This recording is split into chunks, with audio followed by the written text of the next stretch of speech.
L'Asdiqa, salam alaikum, bonjour ou bonsoir les amis, j'espère que vous allez bien partout où vous vous trouvez. En tout cas, c'est ce que je vous souhaite et pour le meilleur de toutes les situations, bien sûr. Bienvenue sur votre chaîne Bled Maralibia, qui attend comme toujours, bien évidemment, vos encouragements et surtout, merci pour vos gentils commentaires. Mais n'oubliez pas de vous abonner pour rester très informé et ce, comme il se doit, bien évidemment, bien sûr. Pour ma part, je suis ravi de vous retrouver une nouvelle fois à travers cette nouvelle séquence. Mesdames et messieurs, chers amis, cette vidéo vient vers vous pour se consacrer à nouveau à cette Algérie décidément qui tient, écoutez bien, son premier conseil de guerre. Oui, pas moins que ça, un conseil de guerre qui ne dit pas son nom, juste pour étudier un certain scénario d'affrontement quand il s'agit de conseil de guerre, bien sûr. Affrontement direct, oui, direct avec le Maroc. Et en effet, c'est un fameux rebondissement majeur dans ce qui est appelé les relations, ou plutôt les non-relations, pas du tout, il n'y a pas de relation du tout algéro-marocaine. Alors que de l'autre côté, oui, de l'autre côté, il suffit juste de traverser la frontière du côté du Maroc cette fois-ci, qui renforce ses forces, et c'est le cas de le dire, sans jouer sur les mots, ses forces aériennes pour soutenir la stabilité dans la région, puisque une certaine RAF, la Royal Air Force, coopérera avec les États-Unis et Israël, et pas moins que ça non plus, et surtout une autre puissance qui est cette Turquie, pour acquérir de nouvelles armes aériennes afin de permettre à ce royaume marocain de maintenir purement et simplement une certaine stabilité où pourrait régner une certaine harmonie régionale. D'un côté, un conseil de guerre, de l'autre côté, une certaine stabilité régionale. Allez savoir, chers amis. Mais, nous apprenons que ce 30 janvier 2023, un certain régime algérien a tenu officiellement son premier conseil de guerre entre guillemets, d'après Maghreb Intelligence, en réunissant ce conseil de guerre, en réunissant tous les dirigeants les plus importants de cette armée du pays, donc de cette Algérie. Et contrairement à ce qui a été affirmé par cette pseudo-présidence algérienne et les autres médias algériens, la réunion a été présidée par ce pseudo-président algérien, cet athée, oui, athée, aux initiales, c'est pour dire son pseudonyme ou son nom patronymique imprononçable ici. Eh bien, cet athée sans foi ni loi n'est pas une simple réunion. Oui, c'est pas une simple réunion de conseil de sécurité, l'instance sécuritaire, soi-disant la plus stratégique de ce pays. Eh bien, des sources bien informées à Alger, oui, en pleine capitale, ont affirmé à Maghreb Intelligence il s'agissait bien d'une réunion purement militaire avec les hauts responsables des corps et directions les plus sensibles de cette armée nationale et populaire, oui, ANP, à savoir tout simplement cette armée algérienne. Un conseil de guerre, oui, et le nom est prononcé, un conseil de guerre inavoué, médiatisé pourtant par les autorités algériennes pour préparer, comme toujours, l'opinion publique nationale et pourquoi pas internationale à des évolutions majeures sur le terrain soi-disant sécuritaire en Algérie. Et selon ces sources algériennes, les mieux informées et crédibles, oui, dit-on crédible, ce premier conseil de guerre a été organisé pour étudier officiellement un certain scénario d'un affrontement direct. Vous entendez bien, un affrontement direct avec, vous savez qui? Les forces armées royales du Maroc. L'ennemi de toujours, bien évidemment, cet ennemi éternel. Et les rapports militaires soumis à cet athée, oui, ce crétin, accuse le Maroc d'avoir lancé récemment des opérations militaires. Oui, il annonce cela, des opérations militaires au-delà du mur de sable qui sépare le Sahara marocain de la zone contrôlée par ces milices à lui du Polisario. En tout cas, affirment les mêmes sources à Maghreb Intelligence. Et l'armée algérienne, oui, l'armée algérienne croit savoir, oui, elle croit savoir que le Maroc a multiplié dangereusement les opérations d'intervention dans les zones dites libérées. Oui, comme si le Polisario avait libéré quelques zones du côté du Sahara. Et ces interventions armées, oui, s'approchent dangereusement, insistent les rapports militaires. Et quand il s'agit de ces interventions armées, bien les interventions marocaines, bien sûr, oui, et ces rapports militaires algériens. Et une crainte tout simplement de ces forces armées royales, oui, qui s'approchent dangereusement de ces frontières algériennes. Oui, les dirigeants de cette armée algérienne ont estimé le risque d'une agression, tout simplement marocaine, très élevé, et croient toujours savoir que le Maroc veut entraîner cette Algérie dans un conflit ouvert en multipliant les provocations dans les zones frontalières loin du fameux mur de sable. Tiens, oui, provocation ou autre chose. Là, allez savoir aussi, chers amis. En plus, cette armée algérienne s'inquiète officiellement d'un supposé déploiement très discret de forces paramilitaires israéliennes cette fois-ci. Oui, vous entendez bien, israéliennes, au niveau de ces mêmes frontières algéro-marocaines. Décidément, on voit Israël partout, oui, partout. Israël au Proche-Orient, mais aussi Israël du côté du Maroc. Finalement, ce régime algérien soupçonne partout et soupçonne officiellement le Maroc de lancer sur son propre territoire des bases logistiques israéliennes pour menacer directement des cibles militaires algériennes. Et ces graves accusations ont été discutées et commentées lors de ce fameux conseil de guerre, tenu pourtant ouvertement à Alger. Oui, bizarre, un conseil de guerre tout en étant secret, oui, eh bien, c'est tenu ouvertement à Alger. Une démarche sans précédent, oui, sans précédent de la part décidément de ce régime algérien qui fait croire à tout le monde et surtout à sa population que le risque d'une guerre avec le Maroc est de plus en plus élevé. Oui, à qui peut-on faire croire cela? Alors que pendant tout ce temps, tranquillement, le Maroc devient progressivement une puissance militaire et régionale, et pourquoi pas même mondiale.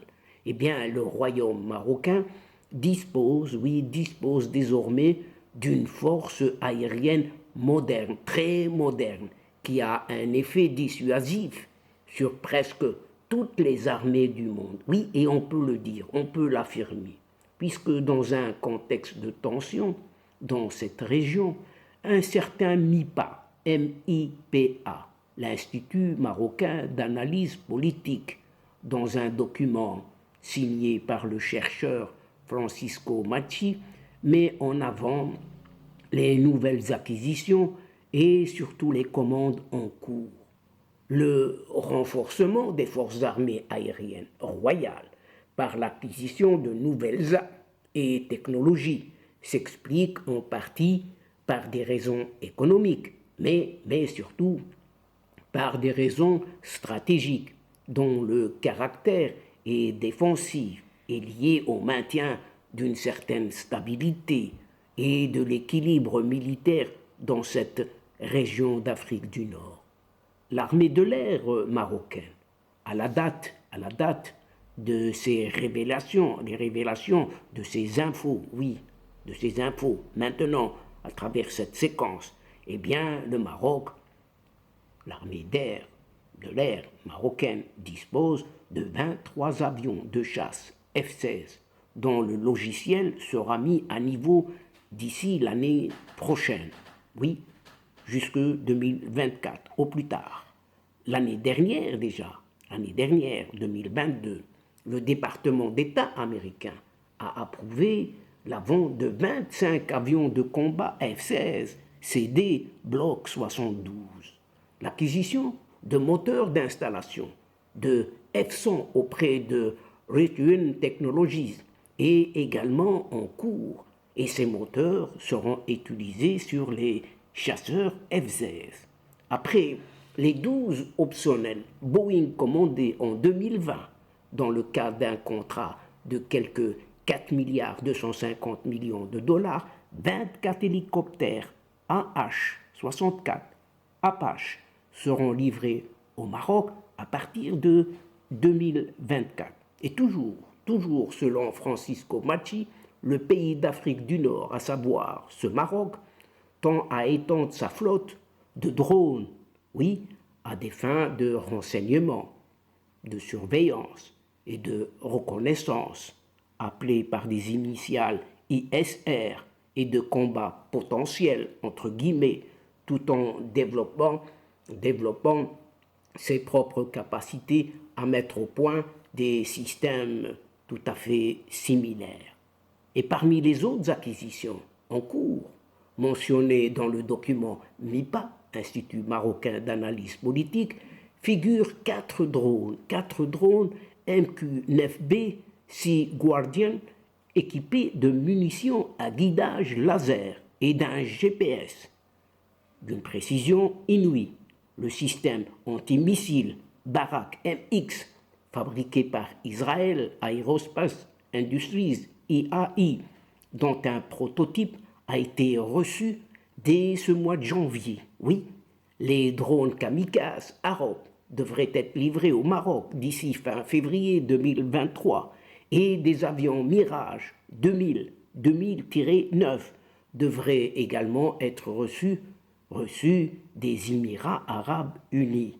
Le Maroc a également acheté 13 drones de combat Bayraktar TB2 à la Turquie cette fois-ci, à laquelle il en a commandé 6 autres supplémentaires.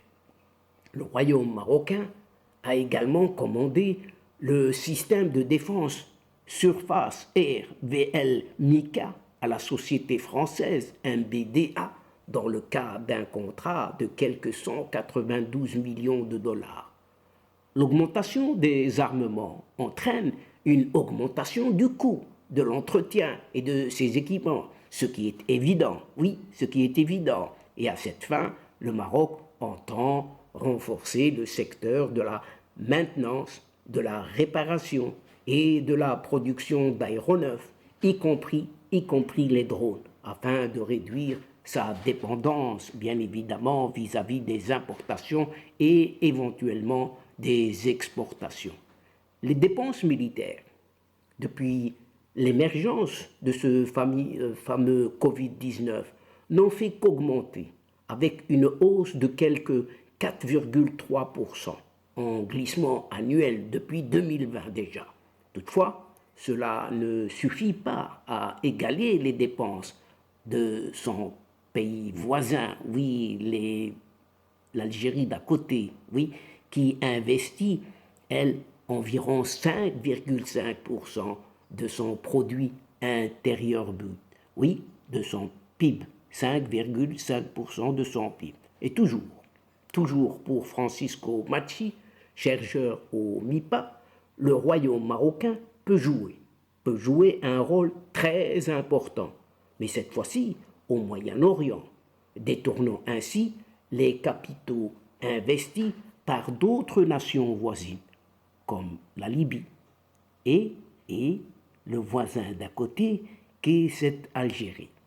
Ce serait possible grâce aux relations de longue date du Maroc avec les États-Unis, mais aussi Israël qui est au Moyen-Orient et à son approche diplomatique pacifique qui lui a permis de renforcer ses liens non seulement avec Israël, tout en maintenant sa position de longue date sur la cause palestinienne, qui n'est pas oubliée ici.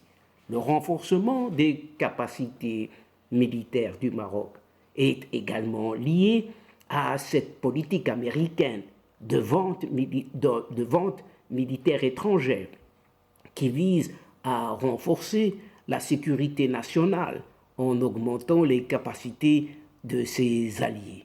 Les deux pays, Maroc, USA, bien sûr, collaborent pour se soutenir mutuellement en matière de sécurité nationale et s'engagent dans des formations militaires conjointes, réciproques, avec d'autres pays aussi, comme ce fameux Lion d'Afrique.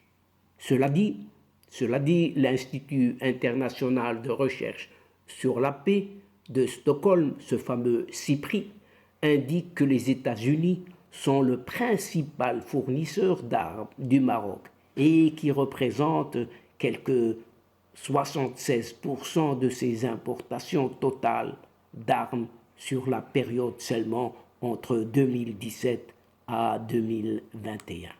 Et selon toujours la même source, oui, CIPRI, les États-Unis sont le seul pays auquel le Maroc achète des armes chaque année depuis 2009, oui, depuis 2009.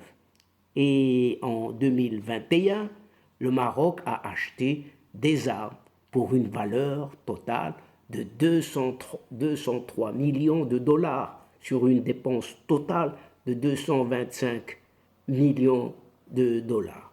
Et toujours selon ce chercheur Francisco Macchi, et qui conclut par là son étude sur l'analyse des forces aériennes du Maroc en soulignant qu'il s'agit de forces hautement dissuasives avec une stratégie préparée d'avance pour la défense de cette zone méditerranéenne. Et donc, chers amis, mesdames et messieurs de la chaîne, c'est ici sur ce conseil de guerre qui ne dit pas son nom, qui cache bien des vérités, oui, soit qui cache un véritable affrontement avec le Maroc, un affrontement direct, le Maroc, qui est à la recherche juste d'une certaine stabilité ou une autre harmonie régionale. Eh bien, c'est ici, oui, c'est là-dessus que prend fin cette séquence en prenant congé de vous, tout en espérant vous retrouver avec un immense plaisir et comme d'habitude, bien sûr. Merci, un tout grand merci pour votre fidélité en nous écoutant, en nous suivant jusqu'au bout des séquences. Mais n'oubliez pas de nous soutenir en vous y abonnant afin d'être informé très rapidement et surtout comme il se doit. Aussi, n'hésitez pas, chers amis, de partager au grand maximum autour de vous vos séquences vidéo partout où vous êtes, auprès de vos proches, de vos alentours, les gens que vous connaissez, tout simplement. Partagez pour faire connaître davantage encore votre chaîne, qui en a tellement besoin. Pour moi, le moment est arrivé, juste pour vous dire au revoir les amis. L'asdiqa, salamu alaykum wa rahmatullah wa barakatuh. À la prochaine fois et à bientôt. إلى اللقاء في حصة أخرى إن شاء الله. مع السلامة.